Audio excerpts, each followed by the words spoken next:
प्रिय आत्मन सप्रेम जयजी। गत अध्याय आम आलोचना करूँ शरीर माध्यम खल धर्म साधन। आजिकार आलोच्य विषय वस्तु शरीरर मुख्य जंत्रांश।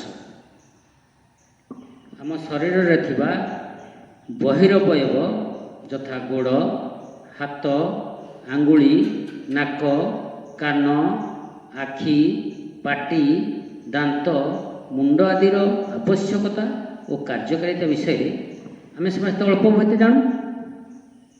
मात्र एगुड़िक किपरि परिचालित और कार्यक्रम होउछि से विषय आमर ज्ञान बहुत कम। एगुड़िक परिचालना और कार्यक्षम करने केतेगुड़ी आभ्यंतरण जंत्रांश रही हेले परिपाक जंत्र समूह, श्वास जंत्र समूह, रक्त संचालन जंत्र समूह, प्रजनन जंत्र और मल निष्कासन जंत्र समूह आदि रही।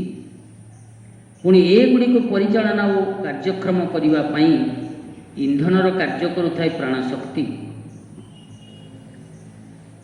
एवं सरलीकरण पिछिल पदार्थ कार्य करुथिबा अंतस्रावी ग्रंथि गुड़िकरू निःसृत रस बा हर्मोन एवं तार कार्यकारिता विषय आमर विशेष ज्ञान रहिबा आवश्यक।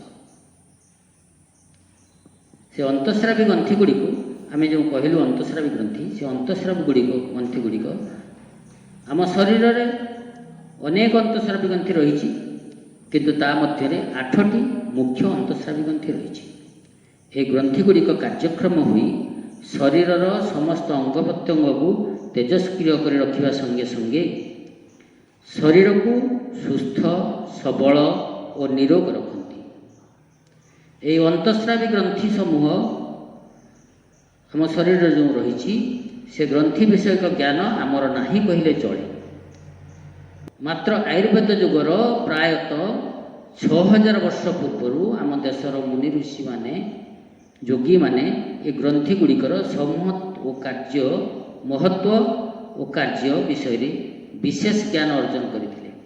आधुनिक जीव विज्ञानी माने मध्य गवेषणा करी तत्संपर्कीय बहु गभीर तथ्य आविष्कार करिसेंती एवं ताहा साधारणक पई बोधगम्य हला भली सहज सरल भाषा रे वर्णना मध्य करिसेंती। प्राचीन दार्शनिक तत्व और आधुनिक वैज्ञानिक तथ्य मानक सम्मिश्रण रे एक संगृहित उपादेय ज्ञान कौशल अभ्यासी योग साधक और योगी मानक हित दृष्टि एठारे उपस्थापन करा जाउछि। जो उपरोक्त 8टी ग्रंथि कथा आम कही सेगुड़िक है 1 रे पिनियल ग्रंथि, 2 रे पिट्यूटरी ग्रंथि, 3 रे थायरॉइड ग्रंथि, 4 रे पाराथायरॉइड ग्रंथि, 5 रे थाइमस ग्रंथि, 6 रे पानक्रिज ग्रंथि, 7 रे आर्टेरियल ग्रंथि एवं 8 रे गोनाल ग्रंथि। ये 8टी ग्रंथिर ओजन प्राय 2 आउंस बा 60 ग्राम। यही समस्त ग्रंथि हर्मोन क्षरण द्वारा प्रति मुहूर्त शरीर मध्य रक्त संचालन, श्वासक्रिया और पचन क्रिया आदि समस्त जीवनीय शक्ति सुचारू रूपे संपादित होता है, जहा फल कि आम शरीर समस्त अंग प्रत्यंग सतेज और कार्यक्षम होता। कौनसी कारणवशतः यथा अमिताचार, अमिताहार, हठात आघात पाइबा, मानसिक उद्वेग, दुश्चिंता, अत्यधिक भय पाइबा, दीर्घकाल कौनसी कठिन रोग भोगिबा, अत्यधिक निशाद्रव्य सेवन करिबा बा दीर्घ दिन नियमित रासायनिक औषध सेवन करिबा फल जदि हर्मोन क्षरण में विलक्षण बा अनियमितता देखा दिए तेबे आम शरीर में विभिन्न प्रकार रोग सृष्टि हुए।